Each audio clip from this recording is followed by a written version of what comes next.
I'm Bryony Thorne, 34, and I built a multi-million-dollar marketing empire from my kitchen table before becoming the silent majority partner of this firm. I walked into the lobby of the skyscraper that my portfolio essentially paid for, but I certainly didn't look like the landlord. I was wearing $20 leggings covered in dog hair. My hair was thrown up in a sweaty, disheveled bun that was barely holding together. And my favorite oversized white t-shirt was currently sticking to my back with sweat from a brutal spin class. I looked like a disaster, but I didn't care. I just needed to drop off the quarterly projection files to the top floor. I tightened my grip on the manila folder, feeling the thick stack of papers inside. I checked my watch. I was running late for a lunch date with my mom, and I hate being late. I turned the corner toward the elevators, moving fast. Too fast. A blur of pastel pink tweed slammed into my chest with the force of a linebacker. I didn't even have time to brace myself. The collision was violent.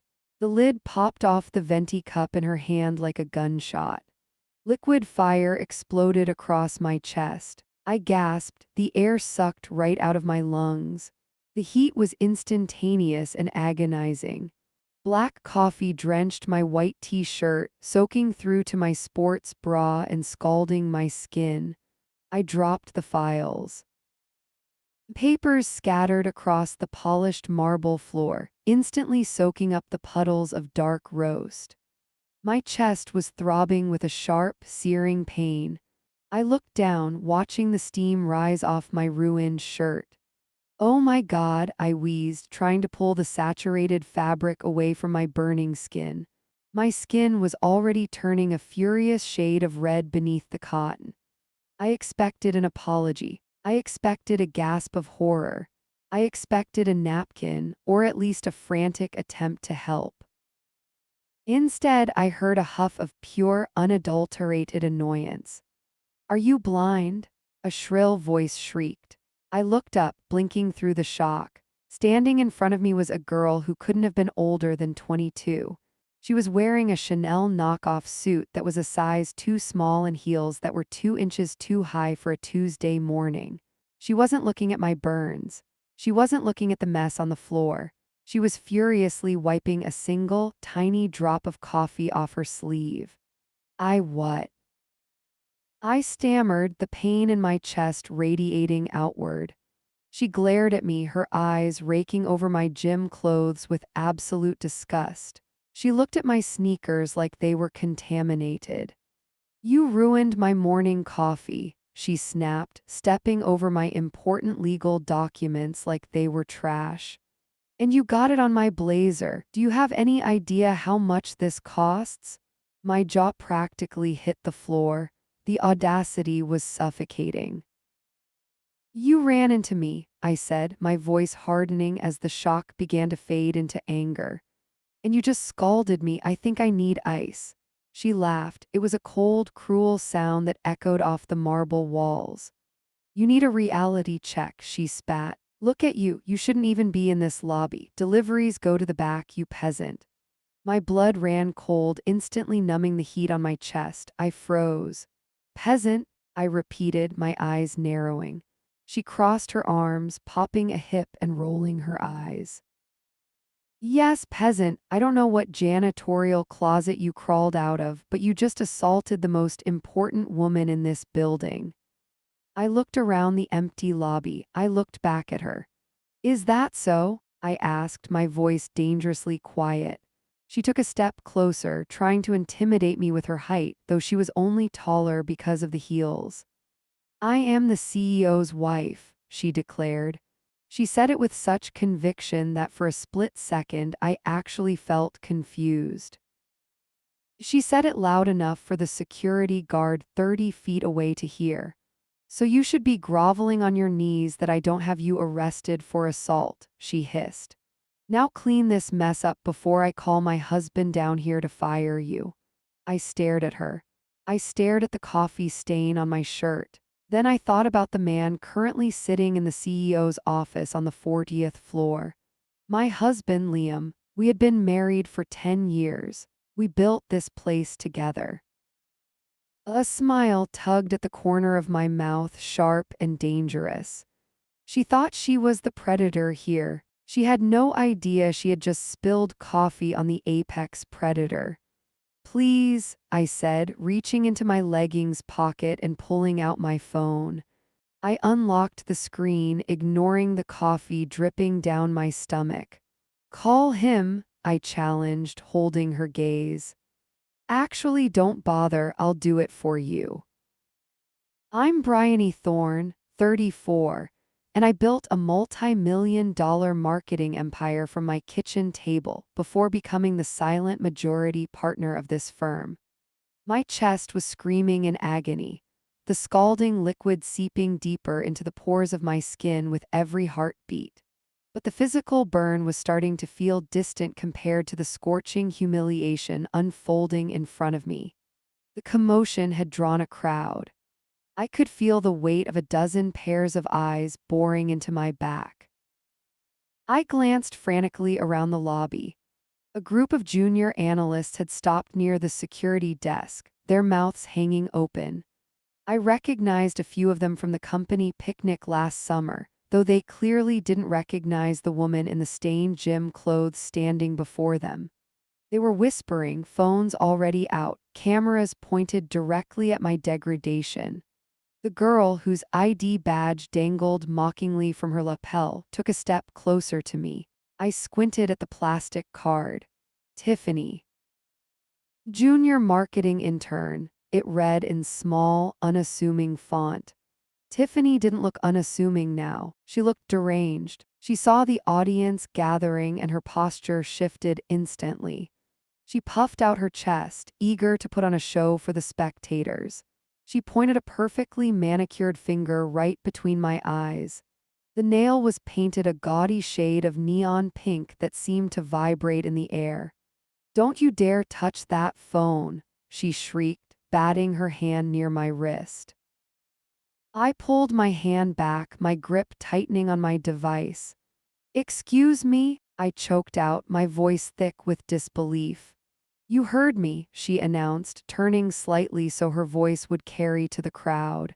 "You ruined my terrifyingly expensive shoes and now you're going to fix it." She pointed at the puddle of coffee and cream pooling around her stilettos. "Get on your knees," she commanded. The lobby went dead silent. I could hear the hum of the air conditioning. I could hear the blood rushing in my ears like a freight train. "You want me to what?" I asked, my voice barely a whisper. "I want you to kneel," she repeated, loud and slow, like she was speaking to a toddler. "Use that rag you call a t-shirt and wipe the coffee off my heels." My stomach twisted into a knot of pure rage. My hands shook not from fear but from the sheer effort it took not to slap her. "I am not cleaning your shoes," I said, my voice steadying into a low warning. Tiffany let out a harsh, incredulous laugh. She looked at the junior analysts, inviting them to share in her amusement. "Do you have any idea who you're talking to?" she asked, stepping into my personal space. The smell of cheap vanilla perfume rolled off her in waves, choking me. "I already told you," she hissed, her eyes gleaming with malice. "I'm the CEO's wife." I stared at her, my brain trying to process the sheer magnitude of the lie. "His wife," I repeated flatly. "That's right," she smirked, tossing her hair over her shoulder. I spent the entire morning in Liam's bed. My heart stopped for a fraction of a second. Time seemed to suspend in the air. I thought about my morning. I thought about the eggs I scrambled for Liam at 6:00 a.m. I thought about how he kissed a smudge of flour off my cheek before he left for the office. I thought about the fact that this girl was currently claiming to be me. "He couldn't get enough of me," she bragged to the silent lobby, her voice dripping with false intimacy. "So believe me when I say I have his ear." She leaned in close, her voice dropping to a venomous whisper. "One word from me and your pathetic little career is over." She looked me up and down again, sneering at the dog hair on my leggings. I assume you're a janitor, she scoffed. Or maybe cafeteria staff. Whatever minimum wage hole you crawled out of, consider yourself evicted. She snapped her fingers in front of my face. Now, kneel, before I have security throw you out on the street. My skin felt cold and hot all at once. The pain in my chest was now a dull throb, overshadowed by a cold, calculating fury. She wasn't just rude, she was dangerous. She was using my husband's name, my identity, and my authority to abuse staff members she deemed beneath her. If she was doing this to me, a stranger, what was she doing to the actual support staff? I looked at the junior analysts again. They looked terrified. They believed her. They thought this 20-something intern was the queen of the castle, and they were watching her execute a peasant. I took a deep breath. I looked Tiffany dead in the eye. You spent the morning in Liam's bed? I asked, my voice ringing clear through the lobby. Yes, she lied without flinching. That's funny, I said, finally unlocking my phone screen. Because I'm pretty sure his wife has a stricter policy on hiring liars. I tapped the contact labeled hubby. I put the phone to my ear, holding her gaze. Let's ask him about his morning, shall we? I'm Bryony Thorne, 34, and I'm about to destroy the career of the intern who just claimed to be my husband's wife. The phone in my hand felt heavy, like a loaded weapon ready to fire. I didn't press the call button. Not yet. I just held it there, letting the threat hang in the freezing air of the lobby. I watched Tiffany's eyes flicker. For a split second, I saw a crack in her mask. A flash of genuine panic twitched beneath her heavy foundation. But it was gone as quickly as it came, replaced by a doubling down of pure, unadulterated arrogance. She didn't believe me. She thought I was bluffing. She thought I was just another nobody trying to scare her with a fake phone call. The adrenaline surged through my veins, hot and electric, mixing with the lingering burn on my chest. I didn't say another word. I didn't need to. I lowered the phone slowly, sliding it into the back pocket of my leggings. The silence stretched between us, taut as a piano wire. I stared into her frantic, arrogant eyes one last time. Then I turned my back on her. I turned my back on the staring junior analysts. I walked with absolute purpose toward the far wall of the lobby, toward the single, gold-plated set of doors that sat apart from the main bank of elevators. The executive lift. Access required a biometric scan or a key card with level 5 clearance. Only 4 people in the entire building had access. I was one of them. Tiffany's heels clacked furiously on the marble behind me. "Where do you think you're going?" she shrieked, her voice cracking with indignation. I didn't stop. I didn't slow down. I kept my eyes fixed on the golden reflection of my own disheveled silhouette growing larger in the metal doors. "Hey," she screamed. "I'm talking to you." I reached the elevator. I didn't fumble for a pass. I simply pressed my thumb against the black glass of the biometric scanner. Beep. A soft green light washed over the panel, recognizing my print instantly. The heavy golden doors slid open smoothly, revealing the plush velvet interior and the scent of fresh lilies. I stepped inside, turning to face the lobby. Suddenly, a hand clamped around my bicep. Pain shot through my arm as sharp, acrylic nails dug into my skin through the thin cotton of my t-shirt.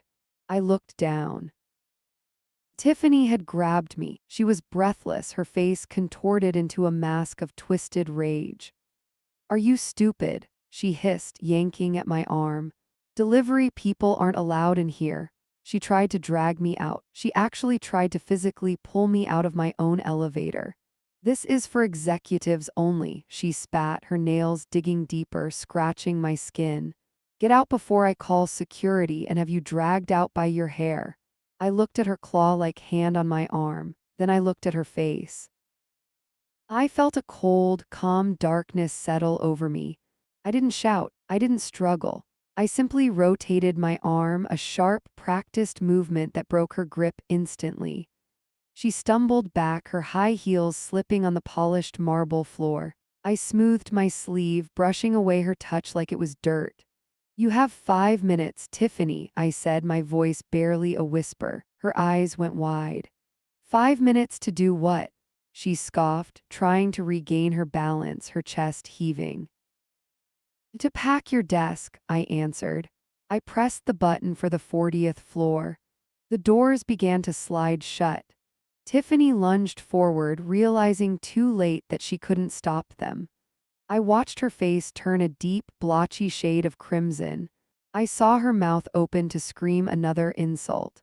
I saw the realization finally starting to dawn in her eyes as the gold doors sealed me inside. The lock engaged with a solid, expensive thud, cutting off her tantrum mid-screech. "I'm Serafina Sterling, 32, and I am the managing partner of this firm, though the coffee stains on my chest currently suggest otherwise." The heavy golden doors of the executive elevator sealed shut, finally cutting off the sight of the lobby.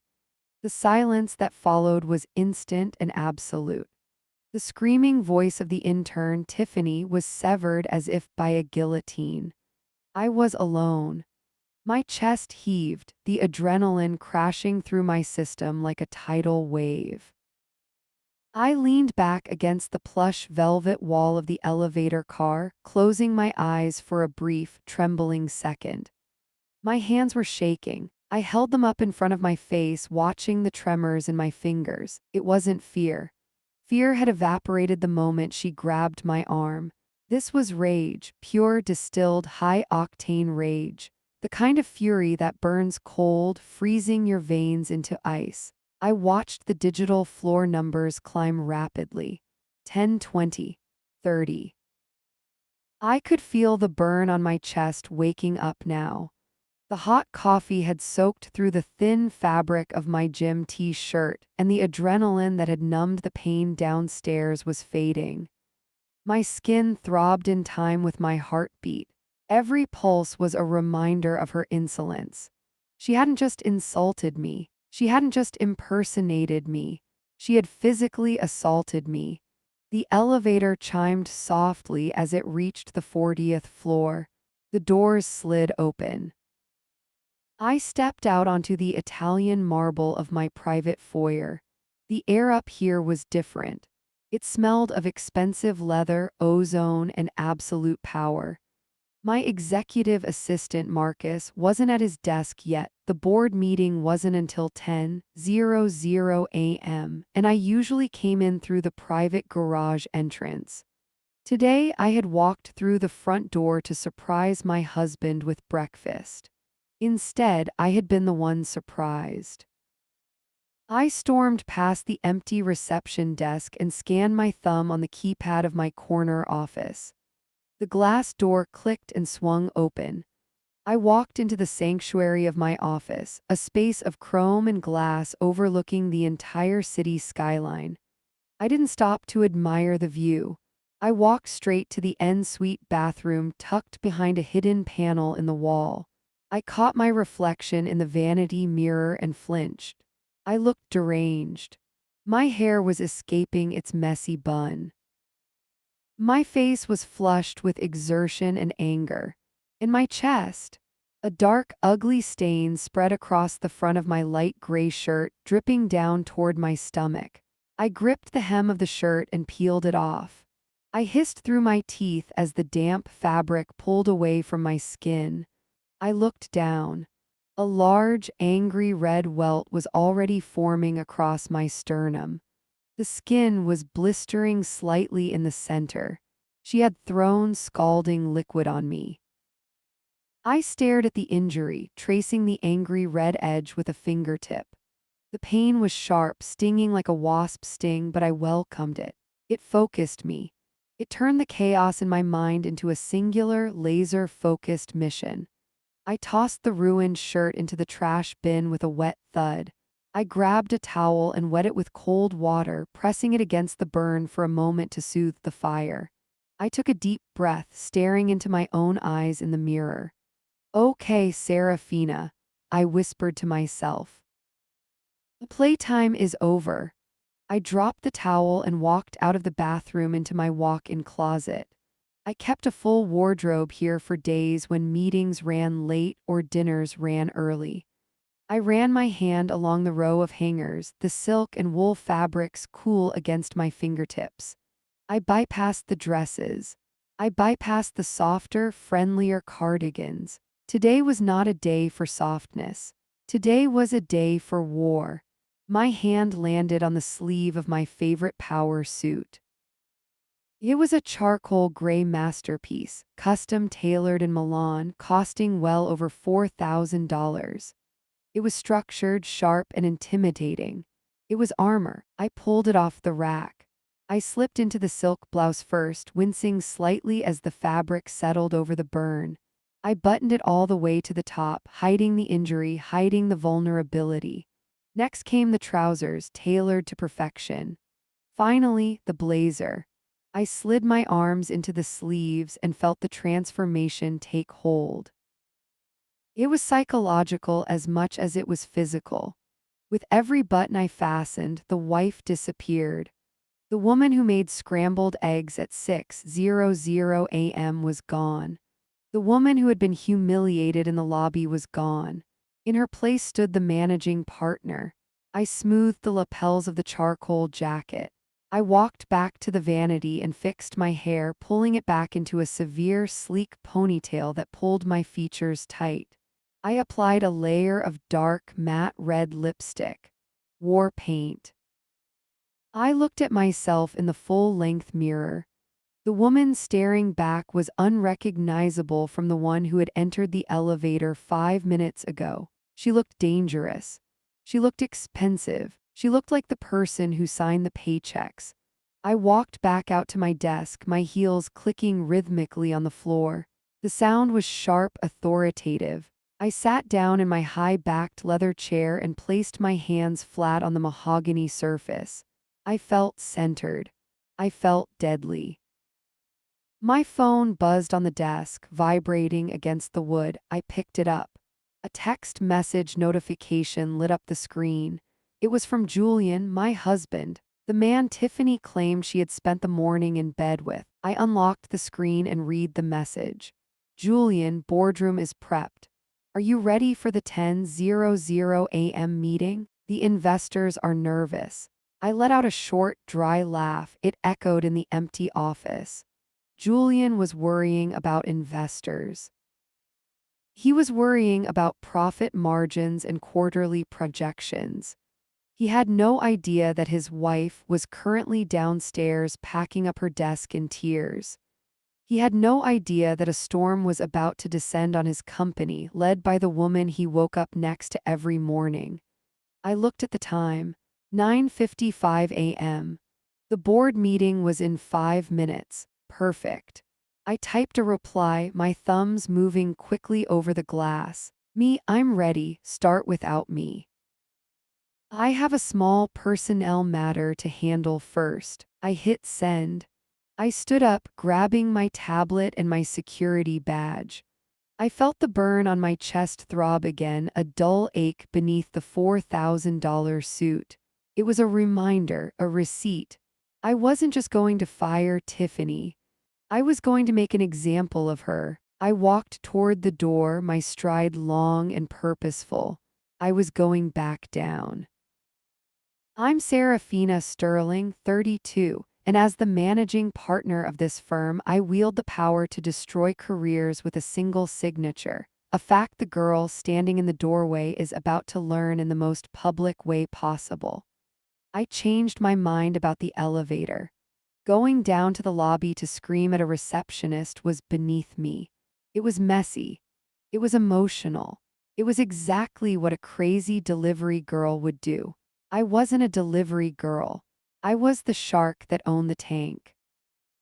I turned on my heel, the rubber soles of my shoes silent on the plush carpet, and headed toward the double glass doors at the end of the corridor. The boardroom. I checked my watch. 9:55 a.m. I was 5 minutes early. Perfect. I pushed open the heavy glass doors with both hands. The conversation inside died instantly.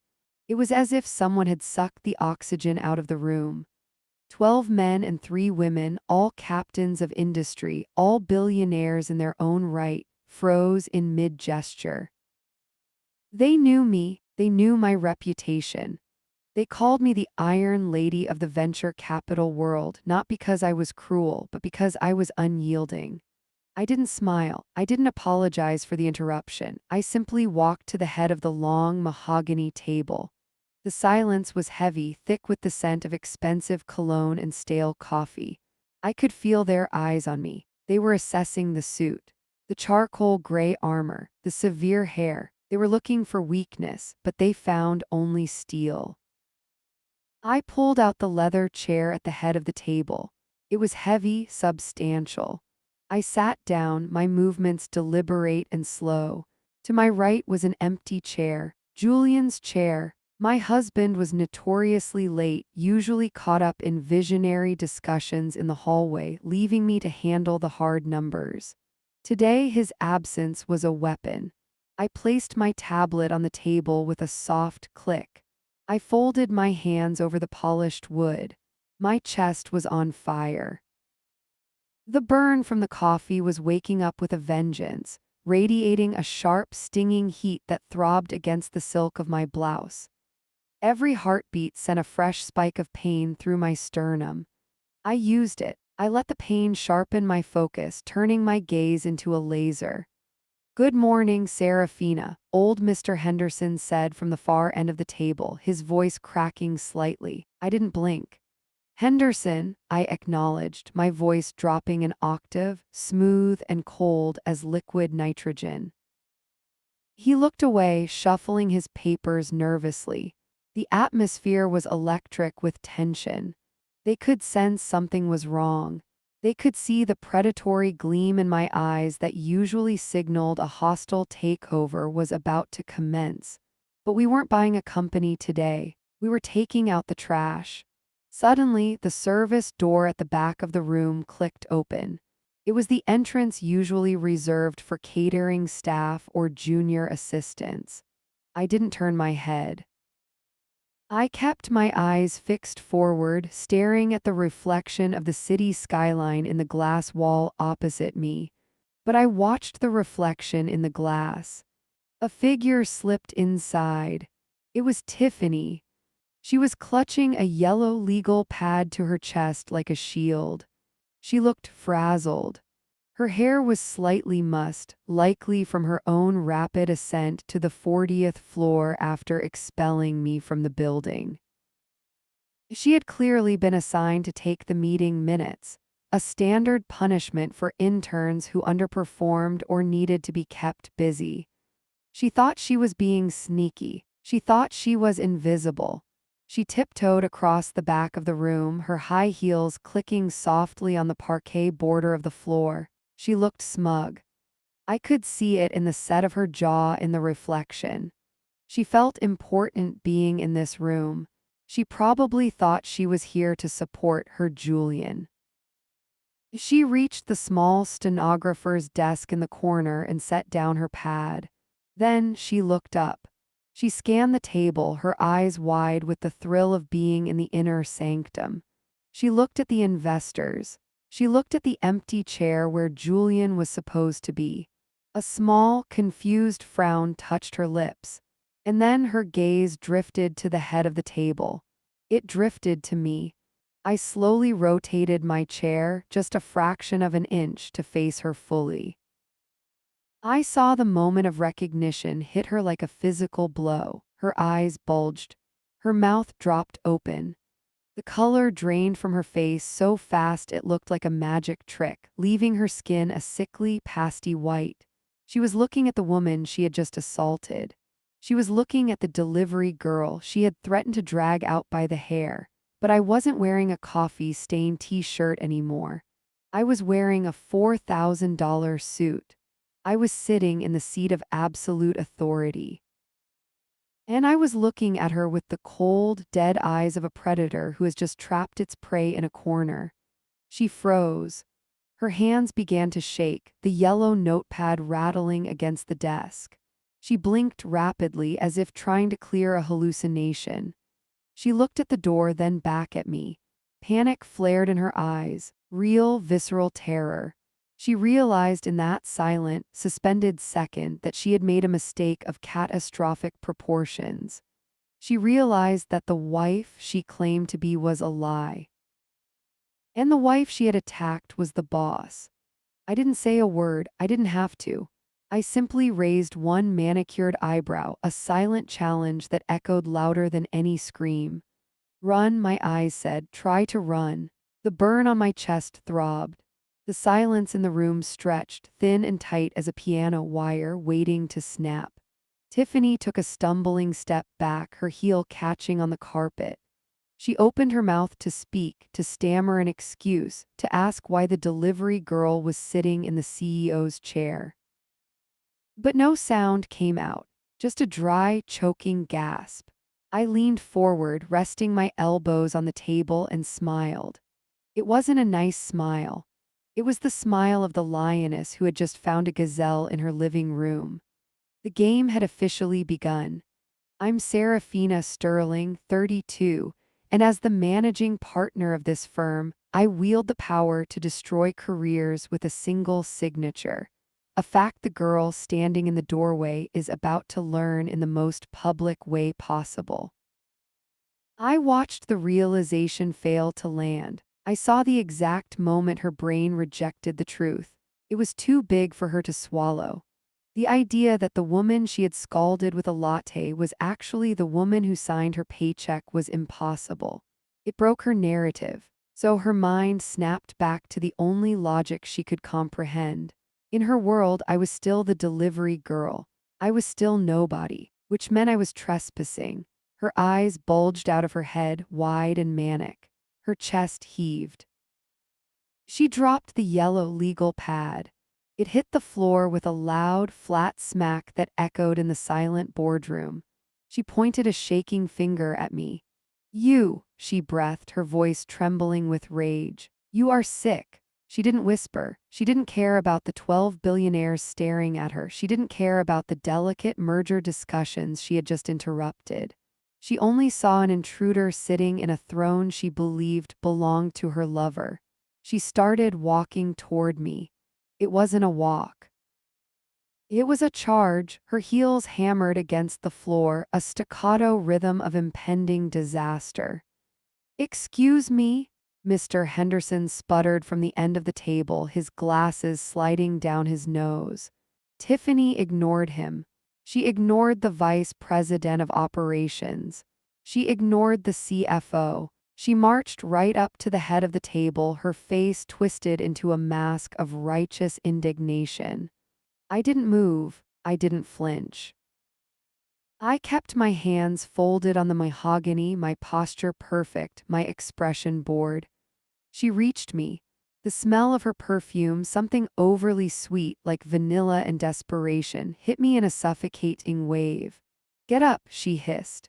She grabbed the lapel of my charcoal blazer, my $4,000 Italian wool blazer. She balled the fabric in her fist. I felt the pull against my neck. I felt the sudden, shocking violation of being manhandled in my own boardroom.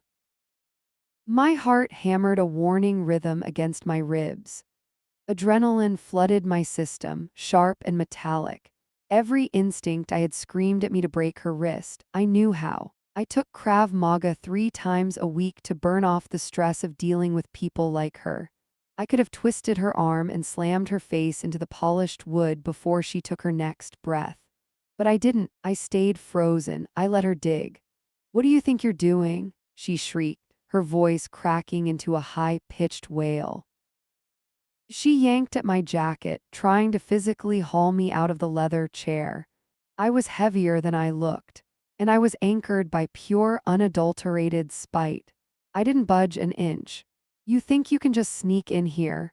She screamed, spitting the words into my face. You think because you stole a suit from the dry cleaning rack downstairs, you can sit at the big table? The room gasped. a collective intake of breath from 12 of the most powerful people in the city. They were watching a junior intern assault the managing partner. They were too stunned to speak. It was like watching a car crash in slow motion. "Security!" Tiffany yelled, turning her head wildly toward the door without letting go of my jacket. "Someone call security. This woman is mentally unstable." She looked at Mr. Henderson, her eyes pleading for backup. "She's the cleaning lady. I saw her downstairs. She's delusional." I felt the heat rising in my cheeks. Not from embarrassment. From the sheer effort of holding back my laughter. It was a dark, cold laughter bubbling in my gut. "Let go of my suit," I said. My voice was quiet. It was the low rumble of a tectonic plate shifting before an earthquake. "No," she screamed, yanking harder. Her fingernails dug into the fabric. She was hysterical now, tears of frustration welling in her eyes. "I am not going to let you ruin this for him. You are a disgrace." She was panting, her face flushed a blotchy red. She leaned in close, her eyes manic. "You need to leave before my husband gets here." The silence that followed that sentence was absolute. It was heavier than gravity. Time stopped. The air left the room. Mr. Henderson dropped his pen. The female director across from me covered her mouth with her hand. They all knew Julian. They all knew me. They had been at our wedding 5 years ago in Lake Como. And here was this girl, this 20-something intern with a coffee stain on her soul, claiming my husband was hers. She claimed it with such conviction, with such ownership. It made my stomach turn. It made the burn on my chest flare up again, a reminder of exactly how comfortable she felt disrespecting me. "Your husband?" I asked. I kept my voice flat. "Dead." "Yes, my husband," she shrieked, her grip on my jacket tightening until her knuckles turned white. "Julian is the CEO of this company, you psycho. And when he walks through those doors and sees a filthy stalker sitting in his partner's chair, he is going to have you arrested." She was shaking me now, actually shaking me. My head moved slightly with the force of her tugging. "He doesn't want you here," she cried out, looking around the room for support that wasn't there. "Why are you all just sitting there? Help me get her out." She looked at the CFO. "Help me, she's dangerous. She's obsessed with him." The CFO looked at me, his eyes wide with terror. He wasn't afraid of the girl. He was afraid of what I was about to do to her. He shook his head slowly, sinking lower in his chair. Tiffany turned back to me, baffled by their inaction. "You have 5 seconds, she spat, her face inches from mine. 5 seconds to get your trashy, delusional ass out of this chair and crawl back to whatever hole you came from." She released my jacket with a shove. She stood back, smoothing her skirt, trying to regain some semblance of authority. She pointed at the door. "Go now, before Julian sees this disgrace." I slowly reached up. I smoothed the lapel of my jacket where her sweaty hand had been. I brushed off the invisible dirt. I took a deep breath, inhaling the scent of polished wood and expensive fear. I looked at my watch. 10:00 a.m. Right on time. I looked up at her. I didn't blink. "You're right, Tiffany," I said, my voice projecting clearly to every corner of the room. "Julian should be here any second." I leaned back in the chair, crossing my legs. I locked eyes with her. "And I think we should definitely wait for him to clarify who exactly is the delusional one." Her sneer faltered. For a split second, doubt flickered in her eyes. She looked at the board members. They weren't looking at her. They were looking past her. They were looking at the door behind her. The handle turned. The heavy click of the latch echoed like a gunshot. I smiled. It was a smile made of razor blades. "Speak of the devil," I whispered. "I'm Serafina Sterling, 32, and as the managing partner of this firm, I wield the power to destroy careers with a single signature, a fact the girl standing in the doorway is about to learn in the most public way possible." The heavy oak door swung open. It didn't creak. It glided on silent, expensive hinges, revealing the man who legally owned half of my heart and the other half of this building. Julian stepped into the room. The atmosphere instantly depressurized. It was a physical shift, like the air being sucked out of an airlock. He didn't just walk in, he occupied the space.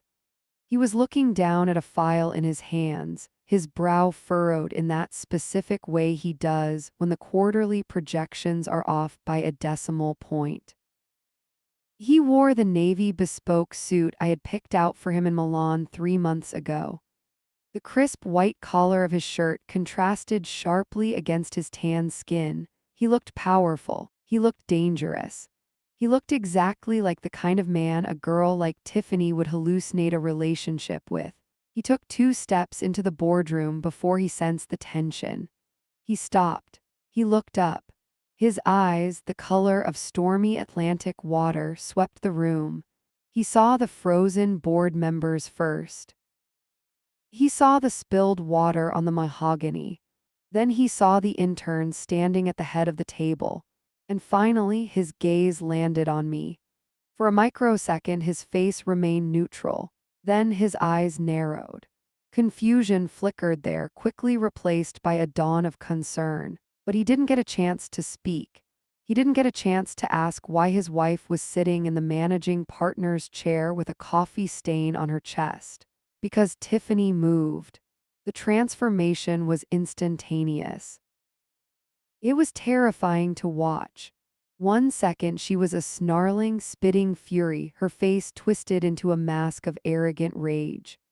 The next second her features melted, her shoulders slumped, her lips quivered. She dropped her hand from where she had been pointing at me. She let out a sound that was half gasp, half sob. "Honey," she cried out. The word hit the silent room like a slap. I felt my stomach drop. A cold, hard knot of revulsion tightened in my gut. She ran to him. She actually ran.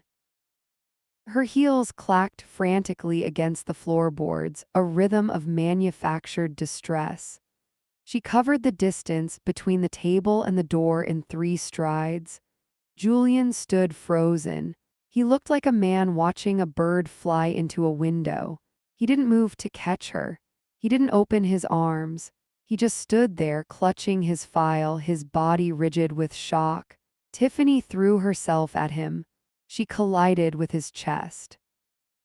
She wrapped her arms around his neck, burying her face in the expensive wool of his lapel. My lapel. The suit I bought, the husband I married. "Oh, thank God you're here," she wailed, her voice pitching up into a shrill, vibrating whine. She clung to him like a limpet. She pressed her body against his. I watched her hands clutch the back of his neck. I saw her fingers tangle in his hair. My blood turned to ice. A dark, primal possessiveness roared to life in my chest. My vision tunneled. The edges of the room went black. All I could see were her hands on him, her cheap, fake nails digging into his skin. It took every ounce of discipline I possessed to stay in my chair. My hands gripped the armrest so hard I heard the leather groan under the pressure. My knuckles turned bone white. "Tiffany?" Julian asked. His voice was baffled. He sounded like he was trying to solve a complex math problem in a foreign language. He tried to step back. He tried to peel her off him.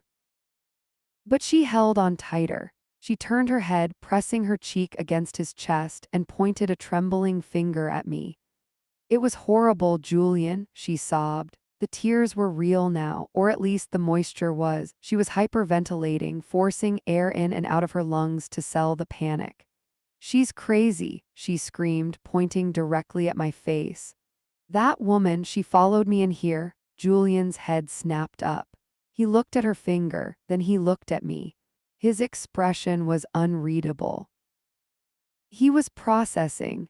He was trying to align the reality of his wife sitting calmly at the head of the table with the hysterical narrative being screamed into his shirt. "She attacked me in the lobby," Tiffany wailed, her voice cracking. "I tried to stop her. I told her she couldn't come up here." She looked up at him, her eyes wide and pleading. She threw coffee on me. Julian, look.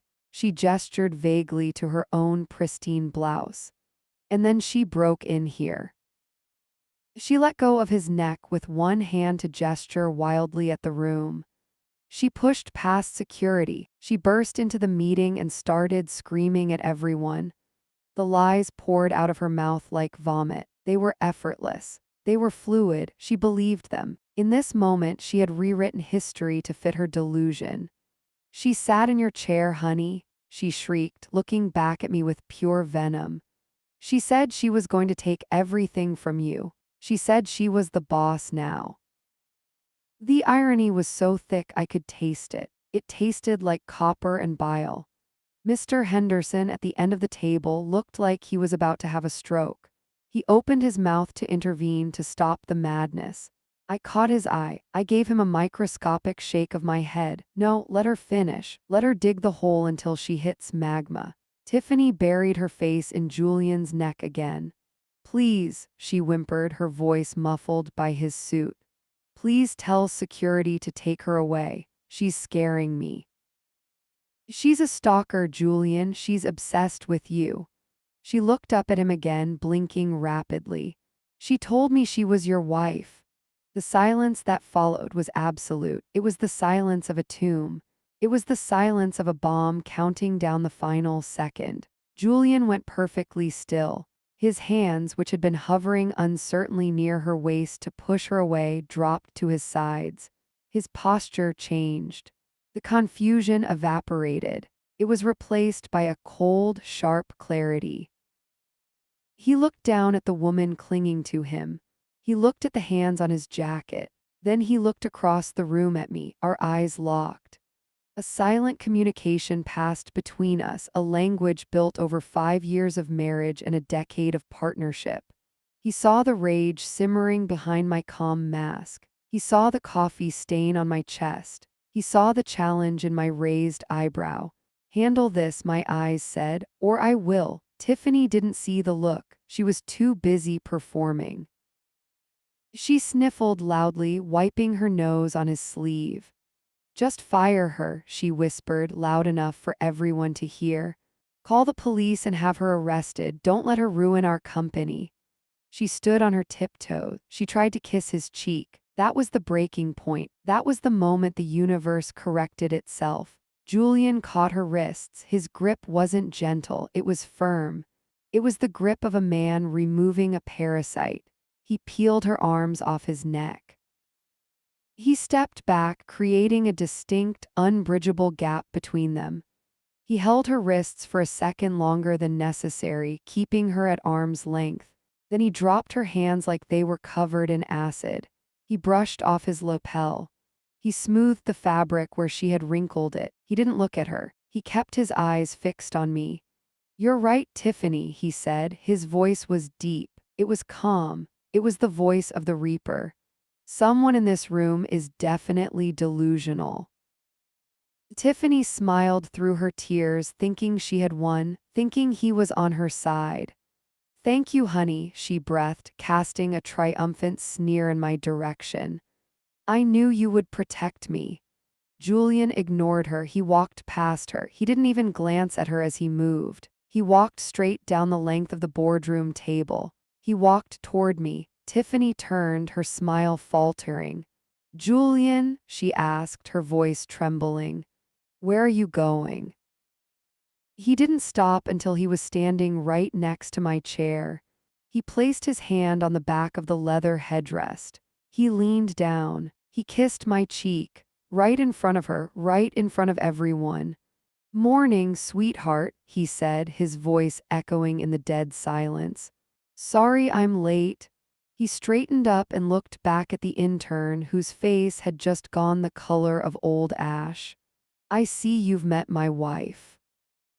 I'm Victoria Sterling, 32, and I built this global consulting firm from a laptop in my dorm room before I ever met the man currently trying to pry a delusional intern off his bespoke Italian suit. My heart hammered against my ribs, not from fear, but from a rage so pure it felt like liquid nitrogen pumping through my veins. I sat frozen in the managing partner's chair. My hands gripped the leather armrests. I watched the woman who had just thrown hot coffee on me throw herself at my husband. It was like watching a car crash in slow motion. She collided with him. She wrapped her arms around his neck. She buried her face in the expensive wool of his lapel. The silence in the boardroom was absolute. It was a vacuum. Every board member, every executive, every security guard stared with their mouths slightly open. We were all waiting for the reaction. Tiffany clearly expected a cinematic embrace. She expected him to drop his files. She expected him to wrap his strong arms around her waist and glare at me, the villain of her twisted fairy tale. But reality has a nasty habit of crashing the party. And Julian is nothing if not a realist. He didn't drop his files, he didn't wrap his arms around her. He went rigid. His body locked up instantly like he had just walked into a spider web. His arms stayed stiffly at his sides, hovering inches from his own hips to ensure he didn't accidentally graze her. He looked down at the top of her head. His expression wasn't one of recognition. It wasn't concern. It was the look a person gives when they step in something wet while wearing socks. Utter skin-crawling revulsion. Tiffany was sobbing into his chest, muffling her own lies. "She's crazy, honey, make her leave," she wailed. Julian didn't speak. He moved. His hands came up, but not to hold her. He clamped his fingers around her wrists. His grip was precise. It was clinical. He didn't just push her away, he peeled her off him. He lifted her arms from around his neck with the same ginger delicacy one would use to remove a wet, dirty paper towel found on a restaurant floor. He held her wrists away from his body. He stepped back. He put a solid 3 feet of distance between them. He dropped her hands. He immediately wiped his own palms on his pants, a subconscious reflex that screamed of contamination. Tiffany stood there, blinking. Her arms fell limp at her sides. She looked like a puppet whose strings had been cut. She looked up at him, her tear-stained face twisted in confusion. "Julian," she whimpered, reaching out again. He took another step back. His eyes were cold. They were hard chips of flint. He looked at her face, searching for any spark of familiarity, and finding absolutely nothing. Then he looked at the security team swarming the doorway. He gestured to them with a sharp nod. Then he looked back at the intern. "Who are you?" he asked. His voice was ice. It wasn't a shout. It was a flat, monotone query that cut deeper than any scream could have. "And why are you touching me?" The words hung in the air. They were brutal in their simplicity. Tiffany froze. Her mouth fell open. The color drained from her face so fast it looked like a magic trick. She looked like she had been slapped. What?" she stammered. Her voice trembled. The confident, arrogant facade she had worn while screaming at me 5 minutes ago was dissolving. "Julian, stop it," she laughed nervously, a high-pitched, frantic sound. "It's not funny, you're scaring me." She took a step toward him. He held up a hand. "Stay back," he commanded. The authority in his voice was absolute. It was the voice he used to close billion-dollar mergers. It was the voice that made grown men sweat. Tiffany flinched. But we're married," she whispered. She looked around the room, her eyes darting wildly from the board members to the security guards, desperate for someone to validate her delusion. "Tell them, Julian, tell them I'm your wife." She pointed a shaking finger at me. "She's trying to confuse you, she's lying." Julian didn't even look at me yet. He was staring at Tiffany with a mixture of pity and horror. "I have never seen you before in my life," he said. Every syllable was a hammer blow. "I don't know who you are, I don't know how you got in here." Tiffany began to hyperventilate, her chest heaved. "I live in your house," she shrieked, the tears starting to flow in earnest now. "I make you coffee every morning, we have a dog, we went to Cabo last month." I watched her unravel. It was fascinating. It was horrifying. She was listing details she must have gleaned from his Instagram, or maybe from the company newsletter. She had built an entire life in the empty spaces of her own mind. "We don't have a dog," Julian said calmly. He brushed a speck of lint or perhaps a flake of her cheap mascara off his lapel. "And I was in Tokyo last month, alone." Tiffany gasped. She looked at her hands. She looked at him. "No," she moaned. "No, no, no, you love me. You told me you loved me." "I have never spoken to you," Julian corrected. He turned his head. He looked at the chief of security who had just stepped fully into the room. "Get her out of here," Julian said. "And call the police. I want to press charges for assault and harassment." "No," Tiffany screamed. She lunged for him again. "You can't do this. I'm the CEO's wife. I'm Mrs. Sterling." Two security guards intercepted her. They grabbed her arm. She thrashed against them, kicking and screaming. "I'm his wife. I'm his wife." Julian turned his back on her. He dismissed her existence entirely. He looked down the long mahogany table. He looked past the spilled water. He looked past the terrified board members. His eyes locked onto mine. The coldness vanished from his gaze instantly. It was replaced by a warm, deep concern that melted the tension in my chest. He started walking toward me. He ignored the woman screaming his name as she was dragged toward the door. He ignored the chaos. He only saw me. He saw the coffee stain on my white silk blouse. He saw the way my hands were still gripping the chair. He reached me in 3 long strides. He didn't ask who I was. He didn't ask why I was there. He knelt down beside my chair, placing one hand on my knee and the other on my cheek. "Victoria," he breathed, his thumb brushing away a stray lock of hair from my forehead. "Are you hurt?" Behind us, Tiffany let out a final, strangled shriek as she was hauled into the hallway. "That's her," she screamed, her voice fading. "That's the woman who stole my life." Julian didn't even flinch. He just looked at me, waiting for an answer, ready to burn the world down if I said yes. "I'm Victoria Sterling, 32, and I built this global consulting firm from a laptop in my dorm room before I ever met the man currently trying to pry a delusional intern off his bespoke Italian suit." Julian's hand was warm against my cheek. His thumb swept across my skin, grounding me. For a split second, I wanted to lean into him. I wanted to let him handle it. I wanted to be the wife he protected. But then I felt the cold, sticky wetness of the latte clinging to my chest. I felt the silk of my favorite blouse ruining my skin. The stinging sensation on my collarbone wasn't just a burn, it was an insult. It was a declaration of war. I couldn't just sit there. I couldn't let him be the only hero in a company I built with my own blood and sweat. I placed my hand over Julian's. I squeezed it gently. "I'm fine," I said. My voice was steady. It surprised even me. "But I'm not finished." Julian looked at me. He saw the fire in my eyes. He nodded once, understanding immediately, and stepped back to give me the floor. I stood up. My legs felt heavy, but I locked my knees. I smoothed the front of my ruined suit jacket. I buttoned it, hiding the worst of the coffee stain, though the smell of roasted hazelnut and burnt pride was overwhelming. "Wait," I commanded. My voice cracked like a whip across the room. The security guards at the door froze.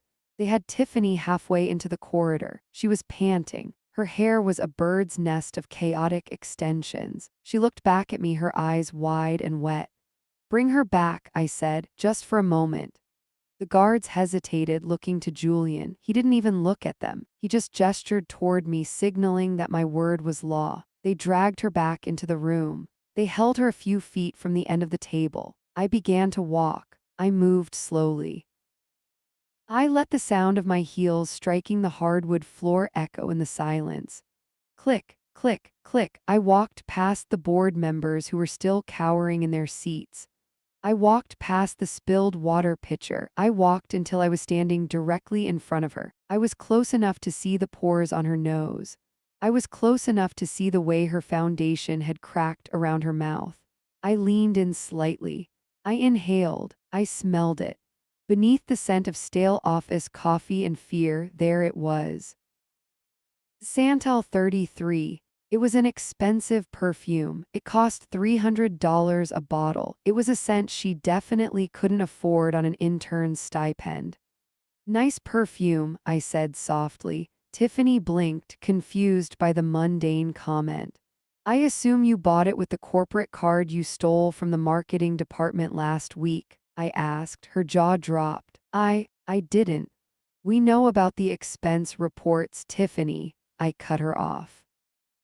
We know about the client dinners that were just you and your friends at Nabu. We were building a case. We were going to fire you quietly on Friday. I reached into my pocket. I pulled out my phone. But you just had to accelerate the timeline, didn't you? I tapped the screen. I had already synced my device to the boardroom's AV system earlier for my presentation. Behind me, the massive 80-inch monitors flickered to life. The room gasped. It was the security footage from 10 minutes ago. It was high definition. It was undeniable. On the screen, giant versions of us played out the tragedy. There was Tiffany hiding behind the ficus plant. There was me walking toward the door with my notes. There was the moment of impact. The screen showed her face clearly as she threw the cup. It wasn't an accident. It wasn't a trip. Her face on the screen was twisted in pure, unadulterated malice. She had aimed for my face. I watched the digital version of myself recoil in pain. I turned back to the real Tiffany. She was staring at the screen, her face pale as a sheet. That's assault, I said, premeditated, vicious, and caught in 4K resolution. I took a step closer to her. She tried to shrink back, but the guards held her firm. You screamed that I was a nobody, I said, my voice rising just enough to carry to the back of the room. You told this room that I was trying to steal your husband. I gestured to Julian, who was standing like a sentinel behind me, his eyes dark with fury. Let me clarify the organizational chart for you since you seem to have missed orientation. I straightened my spine. I felt 10 feet tall. I am not just Julian's wife. I pointed a manicured finger at the floor. I am Victoria Sterling. I founded this firm. I own 51% of the voting stock. I sign the paychecks. And I am the only Mrs. Thorne. Tiffany let out a small, strangled whimper. The reality was finally piercing the veil of her delusion. She looked from me to Julian and then back to the screen where she was currently assaulting the majority shareholder. I thought, she stammered. You didn't think, I said coldly. You obsessed, you stalked. You projected a fantasy onto a man who wouldn't look at you twice if you were the last woman on earth. I looked at the chief of security. She is a trespasser with a serious mental break, I stated, my tone shifting from angry to clinical. She is a danger to herself and others. I looked back at Tiffany one last time. I didn't feel pity. I didn't feel sad. I felt the cold satisfaction of a balance sheet finally zeroing out. You're fired, Tiffany, I said, and my legal team will be in touch before you even make bail. Get her out of my sight. The guards didn't hesitate this time. They hauled her backward. She didn't scream anymore. She didn't fight. She just sagged in their grip, a broken doll whose batteries had finally run out. I watched them drag her through the double doors. I watched the doors swing shut. The silence that followed was heavy. It was the silence of a battlefield after the cannon fire stops. My adrenaline crashed. My knees buckled slightly. Before I could fall, strong hands caught me by the waist. Julian was there. He pulled me against his chest, heedless of the coffee that would stain his suit.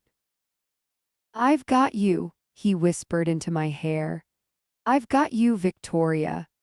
I closed my eyes, listening to the heartbeat of the man who was actually mine, while the room around us slowly remembered how to breathe. I'm Victoria Sterling, 32, and I built this multi-million-dollar empire on the principle that actions have consequences. And I was about to deliver a lesson that no business school could teach. I gently pulled away from Julian's embrace. His chest was a wall of solid warmth, but I needed to be cold. I needed to be ice. Not yet, I whispered to him.